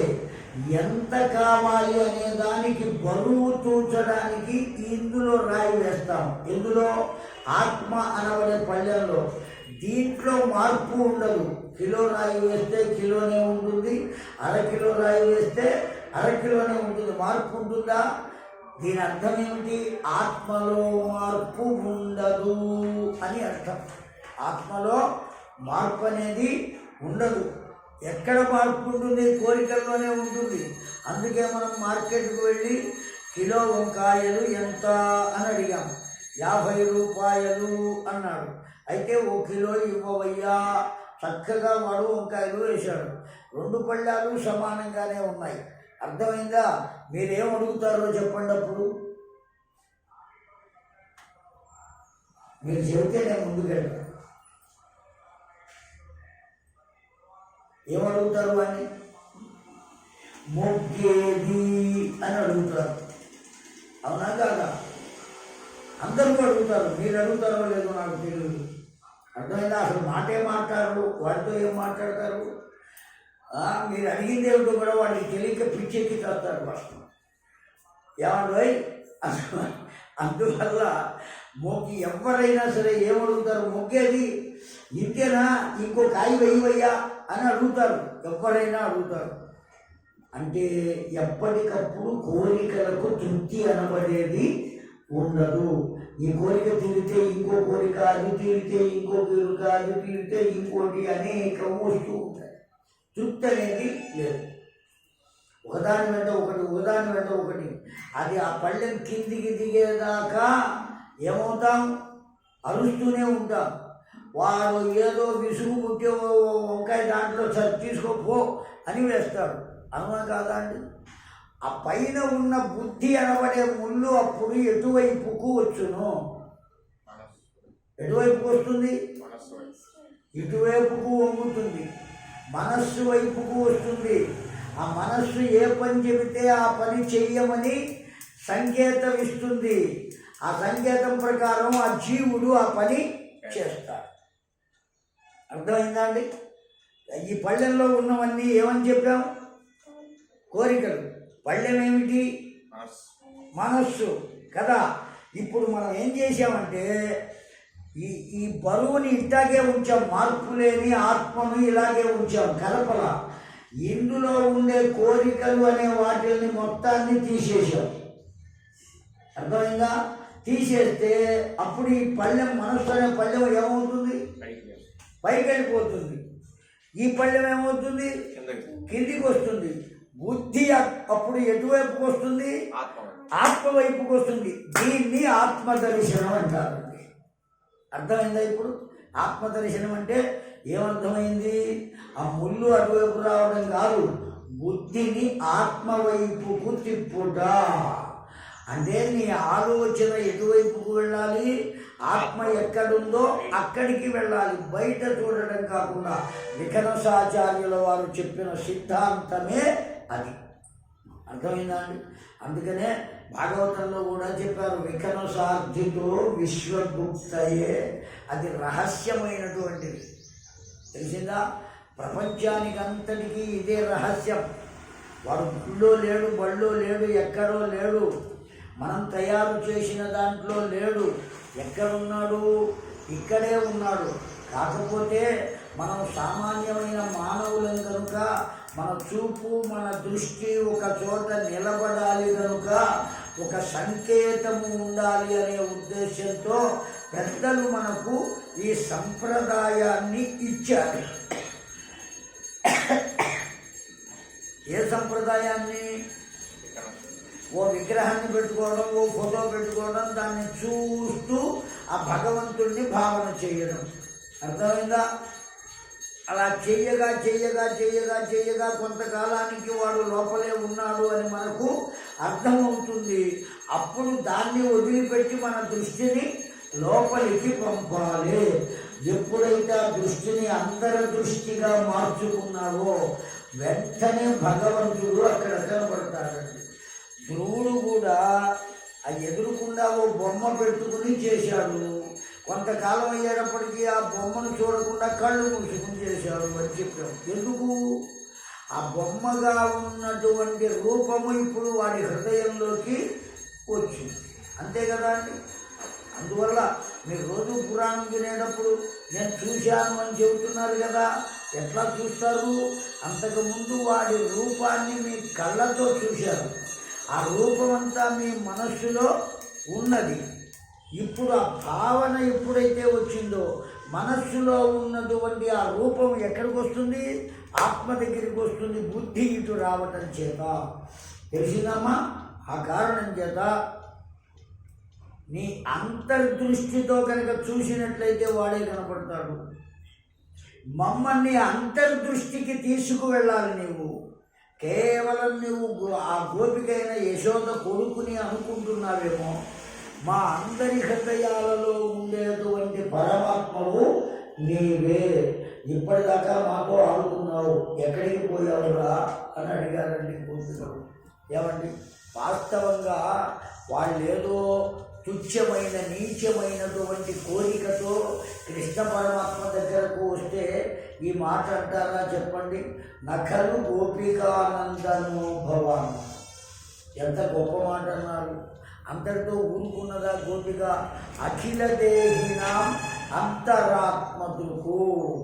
అన్ని దేహములలో ఒక మానవులే కాదు, చీమలో కూడా నువ్వు ఉన్నావయ్యా. అఖిల దేహినాం, దేహము ఎవరికి కలిగి ఉంటుందో వాళ్ళందరిలో నువ్వు ఉన్నావయ్యా. ఎందుకయ్యా మమ్మల్ని ఇట్లా బాధ పెడతావు, ఎందుకయ్యా దుఃఖ పెడతావు అని ఆ గోపిక అడిగితే, ఎప్పుడైతే అఖిల దేహినాం అంతరాత్మకు అన్నదో ఆ గోపిక, వాడికి అర్థమైపోయింది వీళ్ళు సరి అయిన స్థితికి వచ్చారు కనుక ఇప్పుడు దర్శనం ఇవ్వచ్చు అనుకున్నాడు. వెంటనే ప్రత్యక్షం అయ్యాడండి. ప్రత్యక్షమైనటువంటి పరమాత్మ చెప్పాడు, గోపికలారా ఇక మిమ్ములను చెడగొట్టువారు ఎవరు లేరు, హాయిగా మీ ఇళ్లకు మీరు వెళ్ళిపోండి. ఇప్పుడు ఆ గోపికలకు చెట్టును చూచినా కృష్ణ పరమాత్మ కనబడుతున్నాడు. ఇంట్లో వండుకునే గిన్నెను చూచినా పరమాత్మ కనబడుతున్నాడు. గిన్నె లోపల ఉన్న ధాన్యాన్ని చూసినా పరమాత్మ, అత్తగారిని చూసినా పరమాత్మ, భర్తను చూచినా పరమాత్మ, వాళ్ళ కడుపున పుట్టిన పిల్లలను చూచినా పరమాత్మ, పడుకునే మంచాన్ని చూచినా పరమాత్మ. ఎక్కడ చూచినా ఎక్కడ ఎక్కడ ఎక్కడ చూచినా ఎవరు కనబడుతున్నారు? వాళ్ళకు పరమాత్మయే దర్శనమిస్తున్నాడు, కృష్ణ పరమాత్మ. ఇదే మోక్షం అండి. దీన్నే ఏమంటారు? మోక్షం. అంతటా భగవంతుణ్ణి చూడగలగడం. అంతటా అనే దాంట్లో మనం కూడా ఉన్నామా లేమా? ఉన్నాం. కనుక మనం కూడా ఎవరితో సమానం? భగవంతుడితో సమానమే. అందులో ఏమాత్రం సందేహం లేదు. కాకపోతే మనం ఒప్పుకోము. నువ్వెవరివి అంటే వెంటనే రేఖ అని అంటారే తప్ప నేను కృష్ణుణ్ణి అని అనగలవాను. మీ పేరు అదేనా? లేఖ. లేఖ. రేఖలాగా వినపడింది నాకు. లేఖ. అబ్బా ఏం అదృష్టవంతుడు, ఎప్పుడూ లేఖే. లేఖలు ఏమండి? ఆహా, కాకి వస్తున్నది కనుక అదృష్టవంతుడు, లేకపోతే లేక అవుతుంది అది. ఏమండి? కనుక దివ్యాత్మ స్వరూపం భగవంతుడిని ఆ గోపికలు అట్లా పొందారండి. ఇప్పుడు వాళ్ళంతా అట్లా వెళ్ళిపోయారు. కృష్ణ పరమాత్మ అనేక మంది రాక్షసులను ఆ కంసుడు పంపినా కృష్ణ పరమాత్మ వాళ్ళను సంహరించాడు, కానీ ఆయనకేమీ ప్రమాదం కలగలేదు. కంసుడు ఆలోచించాడు, ఇలా కాదు, మధురా నగరానికి వాడిని పిలిపించి ఇక్కడ వాడిని నేనే చంపాలి అనుకున్నాడు కంసుడు. అక్రూరుడు అనబడేటువంటి ఆయన్ని బృందావనం పంపించాడు. ఆ బృందావనం వెళ్ళి కృష్ణ పరమాత్మతో చెప్పాడు, పరమాత్మ నిన్ను మా కంసుడు తీసుకురమ్మన్నాడయ్యా. తప్పకుండా వస్తానన్నాడు. అమ్మ అనుజ్ఞ తీసుకున్నాడు, యశోదాదేవి అనుజ్ఞ. ఆవిడ కంట తలిపెట్టింది, వెళ్ళొద్దు నాన్న అని చెప్పింది. నిన్ను వదిలిపెట్టి మేము ఉండలేదురా అని చెప్పింది. అమ్మ నేను ఎక్కడ ఉన్నా నీతోనే ఉంటాను అన్నాడు. ఎట్లా ఉండగలడండి? భగవంతుడు కనుకనే ఉండగలడు. భగవంతుడు అందరితోనూ ఉన్నాడు కదా, మనతో కూడా భగవంతుడు ఉన్నాడు కనుక. కానీ మనకు ఆ నమ్మకం లేదు. నాతోనే భగవంతుడు ఉన్నాడు, నా పక్కనే ఉన్నాడు అనేటువంటి విశ్వాసం మనకుంటే మనం తప్పు పని చేస్తామా చెప్పండి? వాడు ఉన్నాడు కదా, చూస్తూ ఉన్నాడు, కొడతాడేమో అని భయం చెయ్యం తప్పు పని. వాడు లేడు అనే గట్టి నమ్మకంతోనే అన్ని తప్పుడు పనులు చేస్తున్నాం. వాడు ఉన్నాడు అని నమ్ము, సత్యమే చెబుతావు, సత్కర్మనే చేస్తావు, సదాలోచన చేస్తావు, సద్భావంతో ఉంటావు. అప్పుడు నువ్వే భగవంతుడు అవుతావు. అతి తేలిక మార్గం కదండి. ఆ తేలిక మార్గాన్ని పొందలేకపోతున్నాం. ఎందుకంటే తెల్లారి లేచిన దగ్గర నుంచి మన ఆలోచన డబ్బు ఎలా సంపాదించవలే, బై హుక్ ఆర్ కుక్, how to get more money. అర్థమైందా అండి? బోలెడంత మోర్ మనీ, బోలెడంత డబ్బు సంపాదించాలి. ఎట్లా? బై హుక్ ఆర్ కుక్. సక్రమంగా సంపాదించు, అక్రమంగా సంపాదించు. ఇదే ఆలోచన ఇవాటి రోజున మానవుడికి. పశువుకు లేదు ఆలోచన. అది ఆహారం కోసం ఎక్కడికో పెడుతుంది, దొరికిన చోట 4 గడ్డి పరకలు తిని తను ఎక్కడ ఉండాలో అక్కడికి వచ్చి పడుకుంటుంది, నెమరు వేసుకుంటూ ఉంటుంది. నిద్ర వస్తే నిద్రపోతుంది, సంతానం కావాలి అనుకుంటే పొందుతుంది, మళ్ళీ ఆహారం కోసం పెడుతుంది.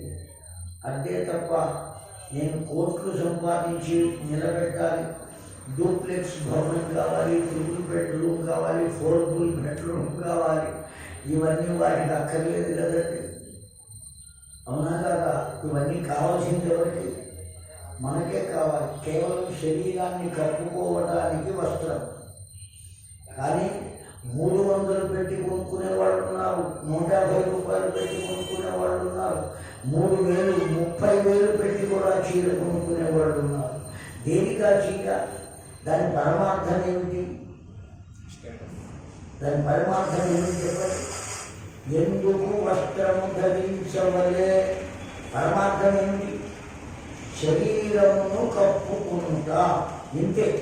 శరీరాన్ని కప్పుకోవడానికి ఏ వస్త్రం అయితే నీకు కావలసింది శరీరాన్ని కప్పుకోవడం.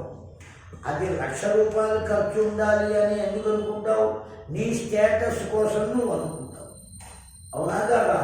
అంతేకాదు చూచేవారు అబ్బా ఎంత గొప్ప చీర కట్టుకున్నావిడ అని అనుకోవాలి. అంతే కదండి? ఆ ఉద్దేశమే. కనుక ఎవరో నన్ను చూడాలి అని అనుకోవడం కూడా పాపమే. నన్ను ఎవరు చూడాలి? నా భర్త చూడాలి. 2 భర్తలు ఉన్నారు ప్రతి స్త్రీకి. అర్థమైందా? ఇక్కడ భూలోకంలో ఉన్న భర్త, సర్వలోకాలలో ఉన్న భర్త ప్రతి స్త్రీకి ఉన్నారు. భూలోకంలో ఉన్నవాడు ఎవడయ్యా అంటే తల వంచు అని తాళి కట్టినవాడు, 3 ముళ్ళు వేసినవాడు.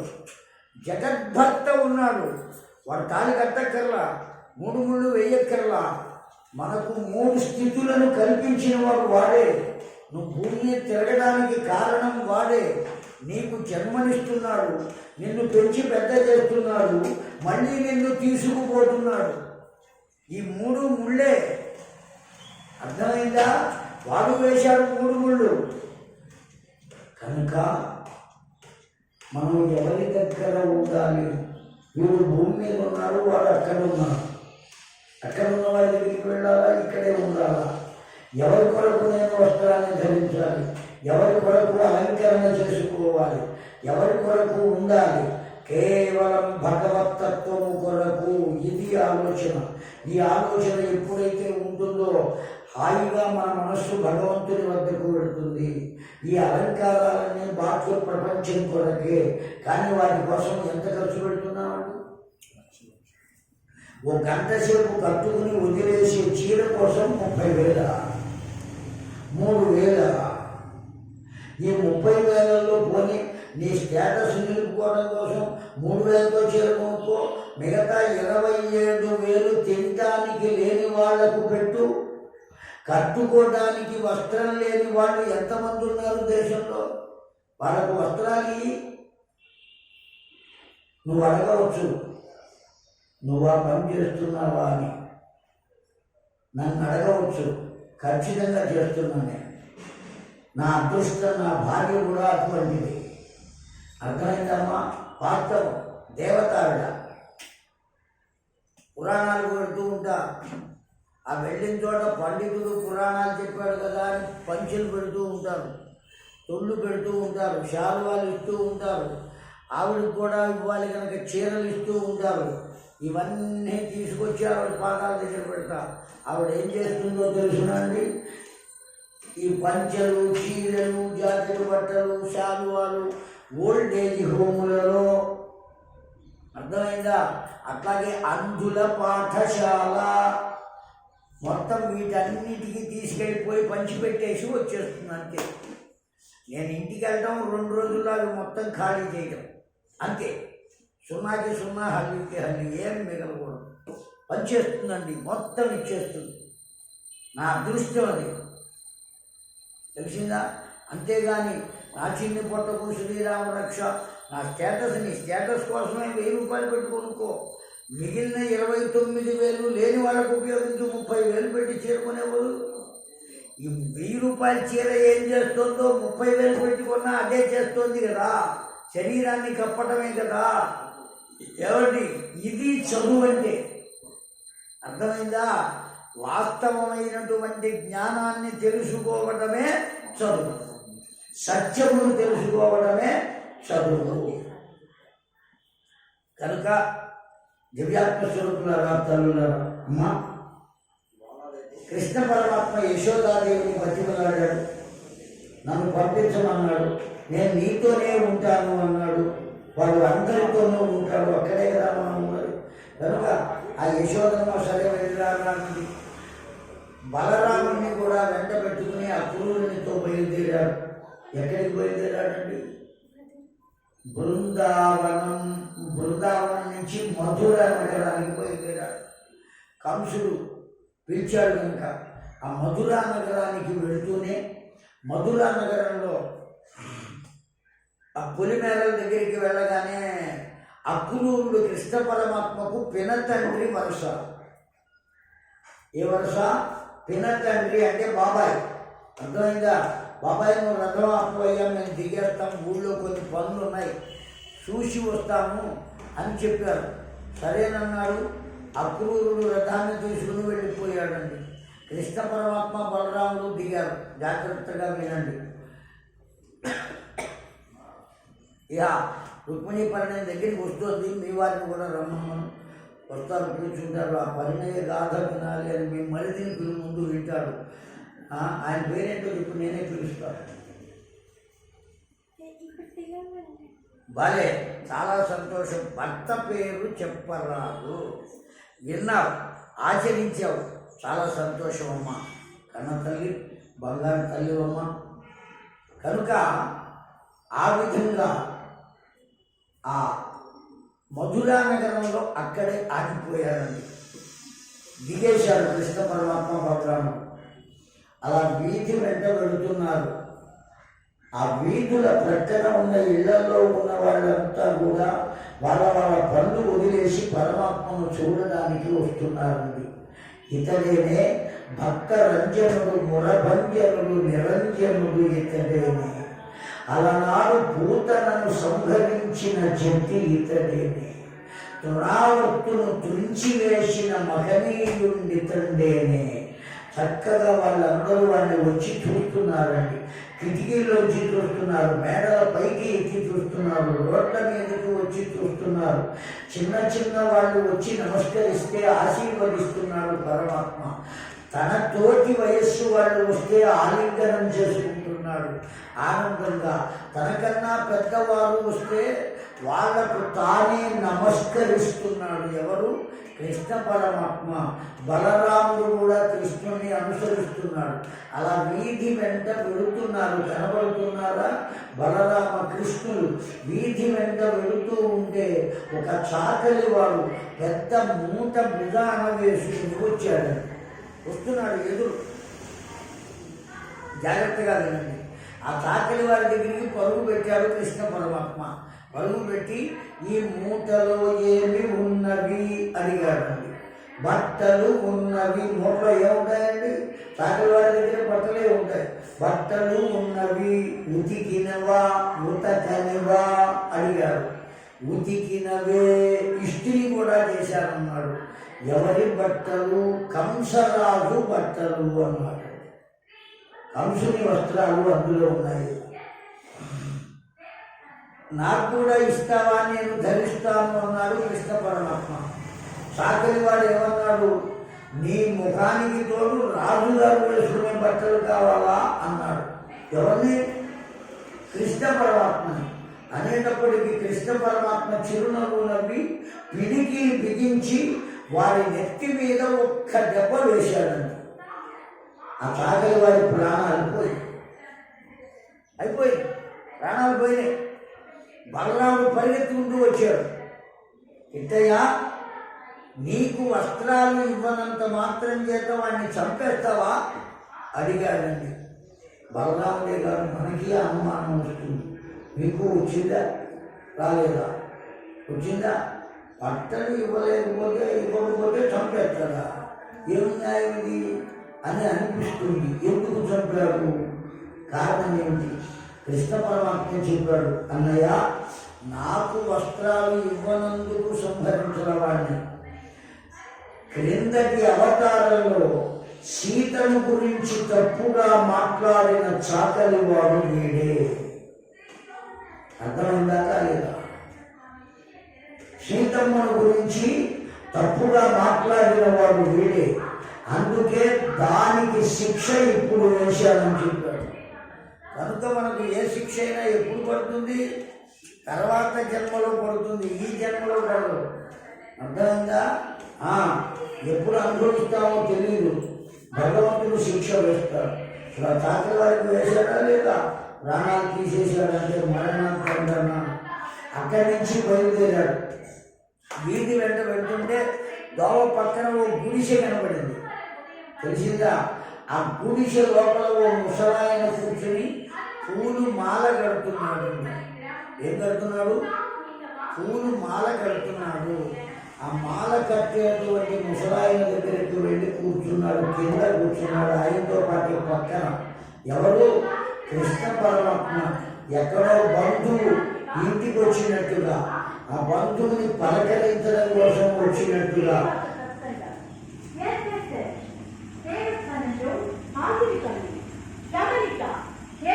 వార్షిక కళ్యాణ సందర్భంగా మోక్షజ్ఞ నూజివీడులో ఆగిరిపల్లి వారి సౌజన్యంతో మెగా ఉచిత వైద్య శిబిరం 16/2/2022 అనగా బుధవారం ఉదయం 9 గంటల నుండి మధ్యాహ్నం 2 గంటల వరకు నిర్వహించబడింది. జై గోపాల కృష్ణ భగవానికి.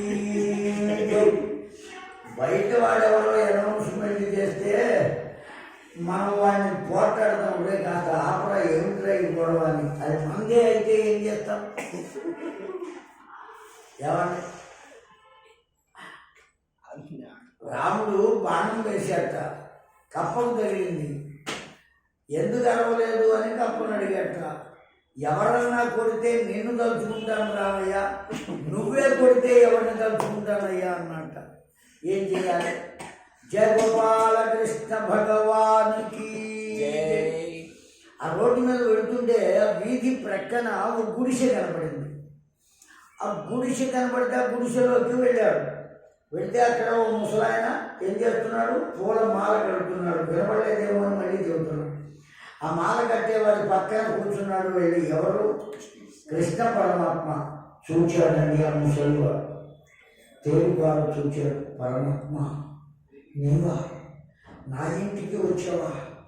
ఏమి ఆనందమయ్యా, చాలా ఆనందంగా ఉందయ్యా అని.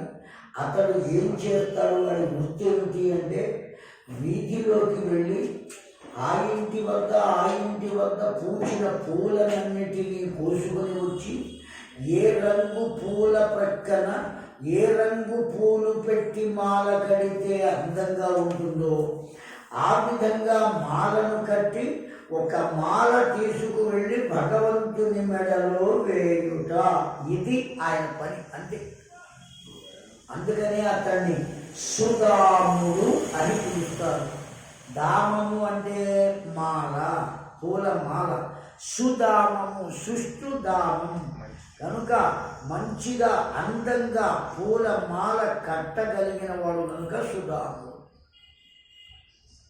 ఆ సుదాముని పక్కనే కూర్చున్నాడు నేల మీద మర్రికాడు వేసుకుని. వీడు తీరువాడుగా బంధువు కూర్చున్నట్టు. బంధువే, అందరికీ బంధువే కదండి వాడు. కనుక కూర్చున్నాడు. కృష్ణయ్య నువ్వు వచ్చేవా? చాలా సంతోషం అయ్యా. నన్ను గుడి దాకా వెళ్ళనివ్వకుండా ఇక్కడే వేసుకోవడానికి అవకాశం కల్పించావయ్యా ఈరోజు అని ఆ కట్టిన మాల ఎవరి మెడలో వేశాడు? కృష్ణయ్య మెడలో వేశాడు. తాత నీకేం కావాలో కోరుకోవయ్యా, ఇస్తానన్నాడు పరమాత్మ. ఎంత గొప్పగా అడిగాడో చూడండి. ధనం అడిగాడా? భవనం అడిగాడా? ఏది అడగలేదు.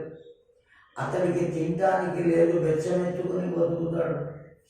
ఉండటానికి గుడిసె పైన ఆకులు కూడా సక్రమంగా లేవు.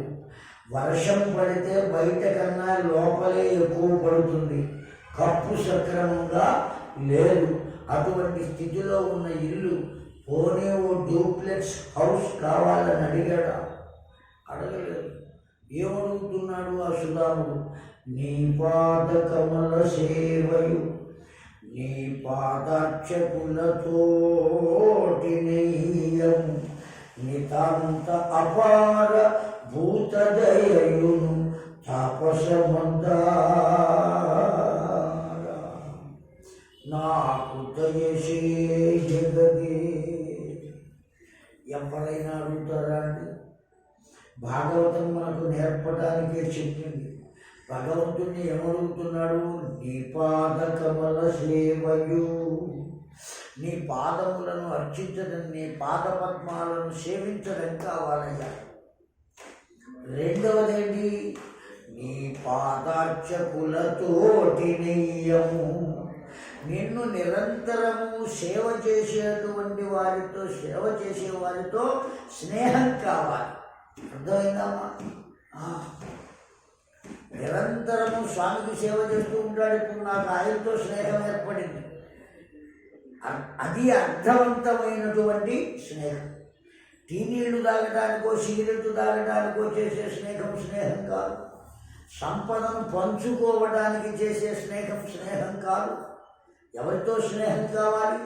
నీ పాదార్చకులతోటి నెయ్యము, నిన్ను నిరంతరం సేవించే వాళ్ళతో స్నేహం కావాలయ్యా. అంతేనా? మూడవ కోరిక కోరాడు. మానవుడు కదా. మూడవ కోరిక నితాంత అపార భూత దయయును, నిరంతరం తరుగనటువంటి దయ ఉండాలి. ఎవరి పట్ల? భూత దయ, సర్వ ప్రాణుల పట్ల, అన్ని ప్రాణుల పట్ల దయ ఉండాలంటండి. పందిని కూడా మనం ఏమీ అనకూడదట, తోలకూడదట. అర్థమైందా? ఏమంటే తోలకుండా ఉంటామా?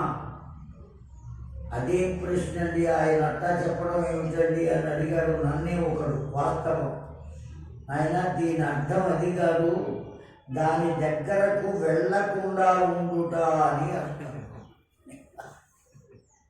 అర్థమైందా అండి?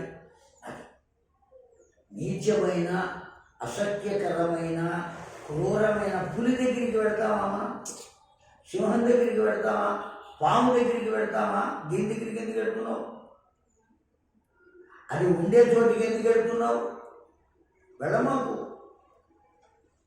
వెళితే దాన్ని ఏమైనా చేయాల్సి వస్తుంది. అందువల్ల వెళ్ళనే వద్దు.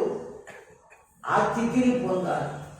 సర్వ ప్రాణుల పట్ల దయ కలిగి ఉండాలి. భూత దయ, నితాంత అపార భూత దయయును తాపసమందార నాకు దయచేయగదే, నాకు అందించవయ్యా అడిగాడండి. మోక్షం ఇస్తానన్నాడు పరమాత్మ. అంతేకాదు ఏమన్నాడో తెలుసా? స్థాస్యతే అభవతు అద్యయేవ ప్రాప్నువా. ఇప్పటికే అవి నీలో ఉన్నాయ్యా, నీవు వాటిని పొంది ఉన్నావు. ఉన్న వాటిని అడిగితే ఏమిస్తాను నేను? లేని వాటిని అడుగు, ఇస్తా. ఇదిగో ఇది లేదయ్యా, నాకు ఇవ్వవయ్యా. అర్థమైందా అండి?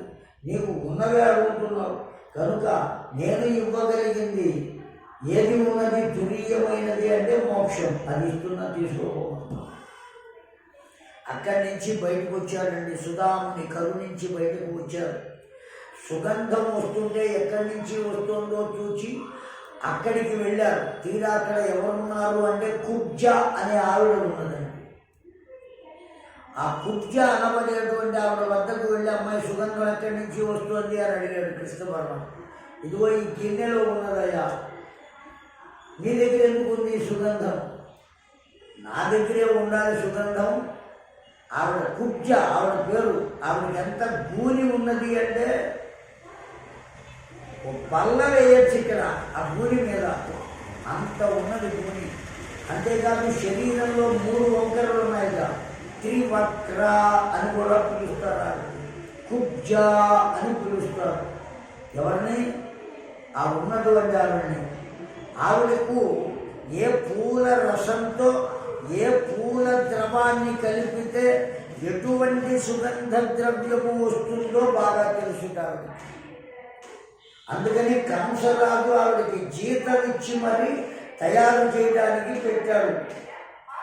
సెంటు అత్తరు ఇటువంటివి ఉంటాయి కదా, అలా దాన్నే ఏమంటారు అంటే మైలేపనము అంటారు. అంటే మై అంటే శరీరము, లేపనము అంటే పూసుకునేది అని అర్థం.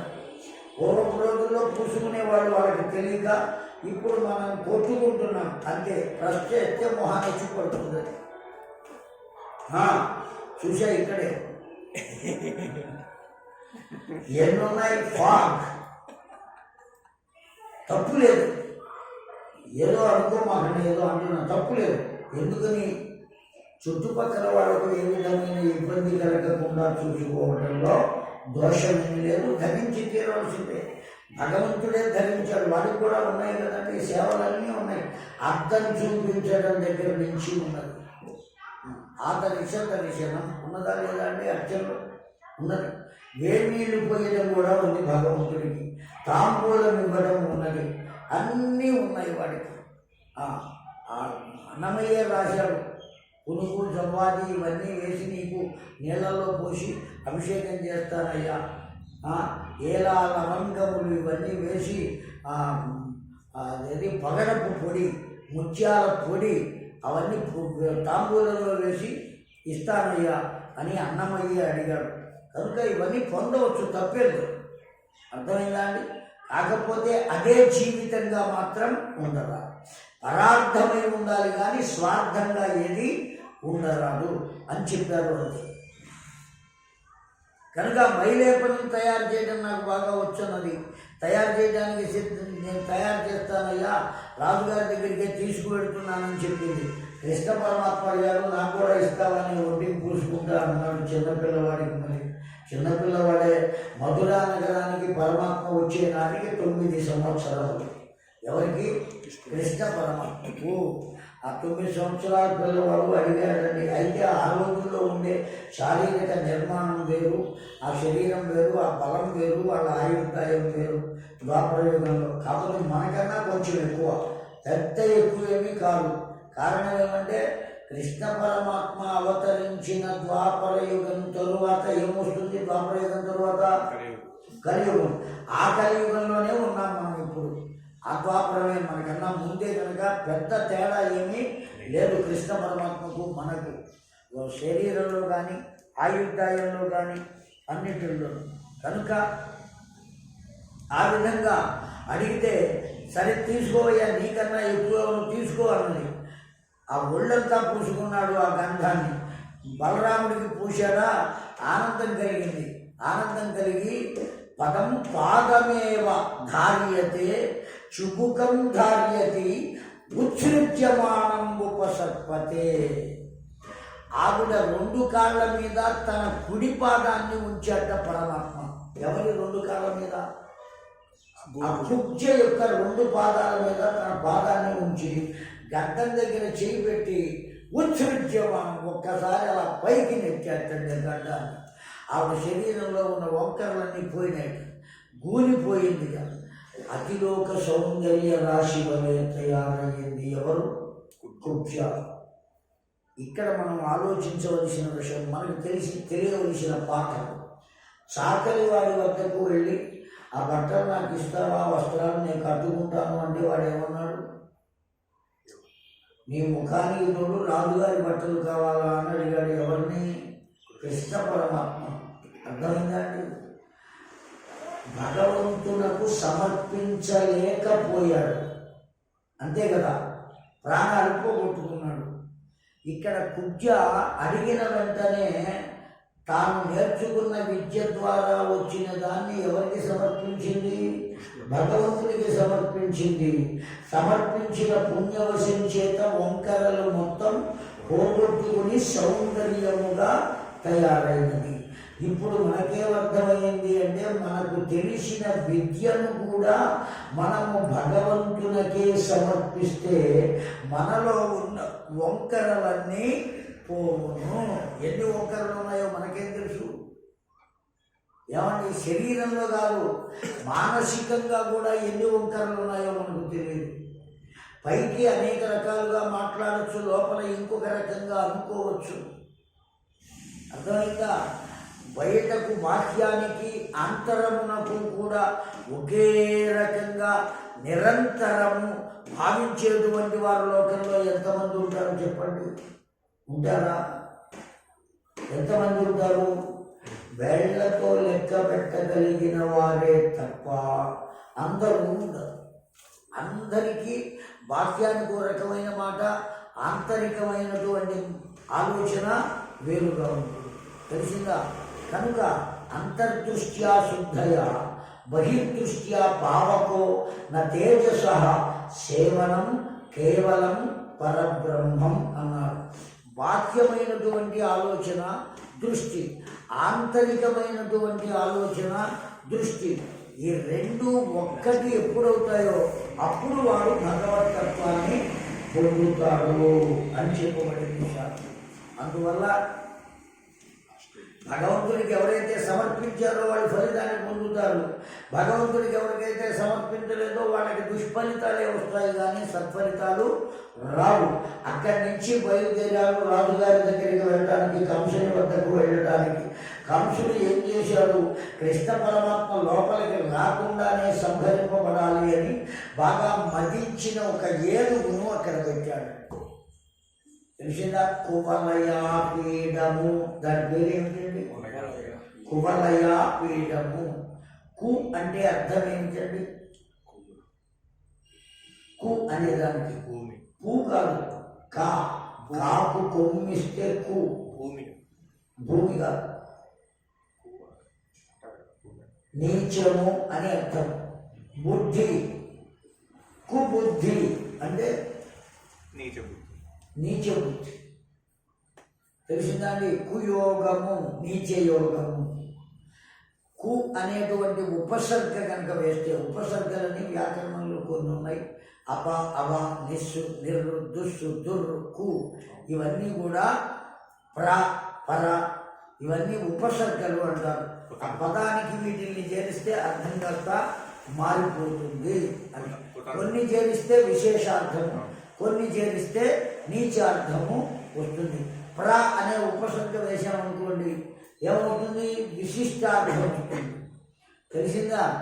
ఇదిగో ఈ కు అనేటువంటిది, దుర్ అనేటువంటిది, దుష్ అనేటువంటిది, ఇవన్నీ కూడా నీచార్థాలను ఇస్తూ ఉంటాయి.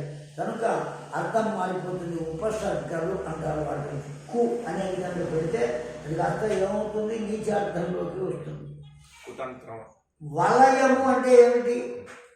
చుట్టబడి ఉన్నది అని అర్థం.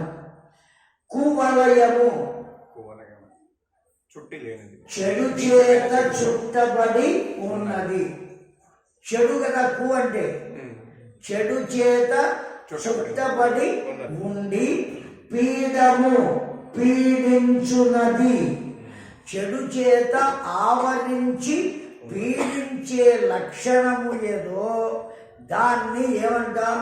కువలయాపీడము. ఆ లక్షణము కలిగినదే ఈ ఏనుగు. అర్థమైందా అండి? అది ఏం చేసిందో చూడండి. ఇప్పుడు ఆ ఏనుగు ఆ మావటి వాడు తీసుకొచ్చి ఆ కోట గుమ్మం దగ్గర పెట్టాడండి. ఆ కోట గుమ్మం దగ్గర ఇప్పుడు కృష్ణయ్య రాగానే ఏం చేయాలి? ఆ ఏనుగును వాడి మీదకు వదలాలి, అది కాళ్ళతో తొక్కి సంహరించాలి. ఇది వాడి యొక్క కంసుని యొక్క కోరిక. ఆ మావటి వాడిని చెప్పాడు, ఇద్దరు వస్తున్నారా, ఒకడు తెల్లగా ఉంటాడు, ఒకడు నల్లగా ఉంటాడు. ఈ ఏనుగుని ఆ నల్లని వాడి మీదకి పంపు, తెల్లని వాడి మీద కాదు అని చెప్పాడు. మంచినీళ్ళు తాగినమ్మ తల్లి అంత కాసేపు